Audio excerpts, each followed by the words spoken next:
Kaina Abou, responsable recrutement et formation du groupe Hexagone Santé Paris. Nous sommes aujourd'hui ici au Salon Infirmier pour présenter notre groupe, qui est donc le groupe Hexagone Santé Paris. Je représente 3 établissements qui sont la clinique Bizet, Trocadéro et Louvre. Nous avons souhaité pour la première année être présents afin de mettre en avant notre groupe et pouvoir répondre aux besoins des établissements qui sont notamment le recrutement du personnel soignant. Aujourd'hui, on est à Porte de Versailles. Tout à fait, à Porte de Versailles. Première journée. Première journée, lundi. Pour l'instant, on n'a pas beaucoup d'étudiants, personnels soignants. On espère en avoir un peu plus à partir de demain.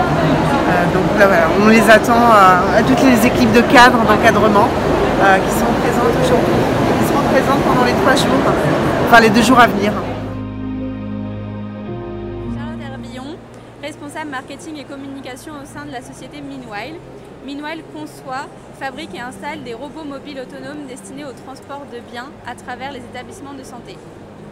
Donc, nous sommes sur Santexpo aujourd'hui pour exposer nos robots mobiles autonomes destinés au transport de biens médicaux. Les mobiles autonomes Meanwhile naviguent en toute sécurité dans les établissements de santé. Ils sont en mesure de prendre les ascenseurs, ouvrir les portes automatiques et se déplacer dans des couloirs en présence de brancardiers, patients et visiteurs.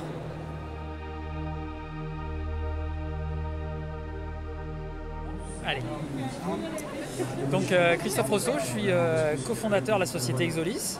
Donc on est aujourd'hui ici pour présenter une solution de portail patient connecté. L'idée, c'est véritablement de pouvoir aider les établissements de santé à offrir des services numériques aux patients. Donc que ce soit sur l'accompagnement administratif ou surtout sur ce qu'on appelle la télémédecine, la télésurveillance des patients à leur retour à domicile. Alors ça fait 4 ans qu'on est présent sur le stand de Santexpo. C'est un rendez-vous un peu incontournable pour nous. C'est le rendez-vous annuel, je dirais, de tout ce qui est e-santé. Voilà, donc on est très content de pouvoir présenter nos différentes solutions, revoir nos prospects, nos clients et pouvoir échanger avec du coup, les établissements de santé sur justement les enjeux du patient connecté. Alors justement connecté, la question c'est la technologie aujourd'hui, est-ce l'avenir, est-ce important? Alors aujourd'hui il y a un point majeur, c'est que déjà d'une part le patient demande à être impliqué dans ses soins et quoi de mieux que de l'impliquer que justement associer des outils technologiques simples.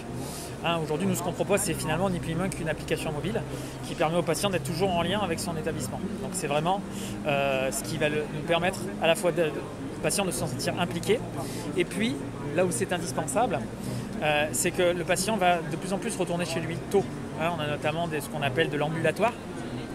Et justement, les outils connectés, ça va permettre de continuer à le suivre et anticiper, par exemple, si l'état du patient se dégrade, grâce justement à des systèmes d'alerting qui fait que l'établissement de santé sait tout de suite quand il y a un souci et peut demander au patient de revenir. Voilà. Oui, on nous oppose souvent au début, oui mais la technologie, est-ce que finalement ça ne va pas finalement éliminer le lien humain? Mais en fait, les témoignages qu'on a, c'est que ça le renforce. Parce que on n'élimine pas le lien humain, il existe toujours, il est là, mais il est prolongé, je dirais. Le patient se sent rassuré d'avoir la capacité d'avoir l'hôpital en accès dans sa poche. Il n'en a pas forcément tout le temps besoin. Il y a ce côté lien qui perdure, qui fait que derrière, on a finalement une expérience encore plus humaine, parce que les établissements sont là et les soignants sont là quand c'est nécessaire. Voilà.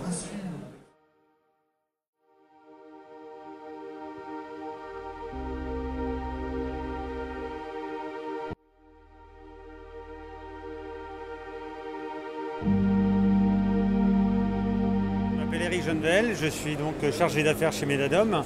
Medadom, c'est une société française qui a été créée en 2017 qui a un principe assez évident mais assez intelligent, c'est de pouvoir satisfaire tous les citoyens en France pour pouvoir bénéficier d'une consultation médicale avec un médecin généraliste dans un délai inférieur à 10 minutes.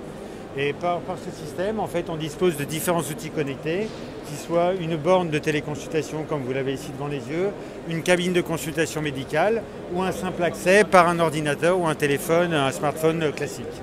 Donc le principe, c'est tout citoyen français arrive devant le dispositif, se connecte, crée un compte, renseigne quelques informations médicales de base, est-ce qu'on a déjà été opéré, est-ce qu'on a des allergies, et à partir de là, dans un délai inférieur à 10 minutes, un médecin se connecte, fait réaliser une consultation médicale avec les différents outils connectés que vous avez, un stéthoscope, un dermatoscope, un saturomètre, la prise de température, la tension, et vous pouvez donc obtenir à partir de là une prescription médicale pour aller directement dans la pharmacie et obtenir vos médicaments sans devoir attendre qu'un médecin généraliste sur le territoire soit disponible dans un délai qui est bien souvent supérieur à une semaine. Très bien. Merci Eric. Reda, pour ma part, le même métier qu'Eric chez Medadom. Donc juste pour expliquer, donc en un seul clic, donc via nos dispositifs, donc vous pouvez créer un compte en moins de 3 minutes. Et comme Eric l'a très bien expliqué, vous êtes mis en relation avec un médecin généraliste. Donc la création du compte et le déroulé est très simple. Hein, donc on se met sur l'accès, donc via son numéro de téléphone et un mot de passe. Tout simplement, on se connecte. Votre identifiant, votre espace est créé et directement vous serez mis. Donc après quelques questions, donc généralistes, donc qui vont aider les médecins à créer le diagnostic, vous pourrez être mis directement en relation avec un médecin et vous lancez la demande. Comme vous avez pu le voir donc à l'écran, c'est très rapide et tout de suite vous savez qu'en moins de 10 minutes, là dans ce cas donc en 6 minutes, un médecin va vous prendre en charge pour assurer votre consultation. D'étudiants que ça a motivé, remotivé, parce qu'en fait, dans les stages où ils sont allés aider, ils ont vu à quoi ça servait de faire ces études. Et ils n'étaient plus dans l'aspect théorique pur et dur. Et puis, la majorité, au contraire, ça a été, mais je n'arrive plus à travailler, voire même, et ça dans l'étude, on montre très bien dans l'étude, c'est d'accord. Rendez-vous sur la partie logiciel, donc dossier patient informatisé, et également sur d'autres logiciels peut-être un peu plus spécialisés, comme les RIS, etc. Donc les RIS, donc les logiciels de radio. Et donc tout ça, ça va permettre d'avoir une synchronisation parfaite de Doctolib quand c'est installé dans un établissement. Et donc voilà, donc là on retrouve en bas les différents flux qui peuvent être synchronisés. Et sachant que Doctolib derrière, c'est une API à laquelle on va pouvoir envoyer ces informations. Du président de la République, évidemment, de mettre encore plus d'ambition sur la vaccination dans notre pays. On sait que c'est l'élément clé pour construire une immunité collective. Donc on demande plus de vaccination, notamment vers des publics qui aujourd'hui ont du mal à accéder à cette vaccination. On pense à certains quartiers populaires, on pense à des personnes vieillissantes qui ont du mal à sortir, on pense aussi dans les zones rurales à des personnes qui sont éloignées de la vaccination, qui ont encore besoin d'être convaincues pour être vaccinées. C'est le premier point. Et aujourd'hui, le pass sanitaire, c'est à la fois la vaccination ou les tests.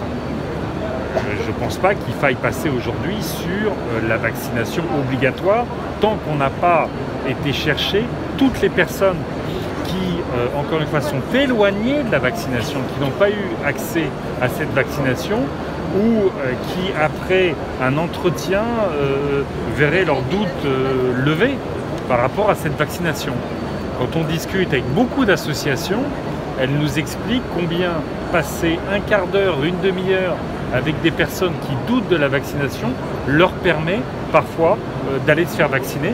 C'est la démarche qu'il faut engager aujourd'hui. Très clairement, le Ségur de la santé n'a pas produit le sursaut qui était espéré. À la fois, il y a eu une focalisation sur une augmentation des rémunérations qui est trop faible par rapport à ce qu'il faudrait faire et qui ne suffit pas à remobiliser les personnels.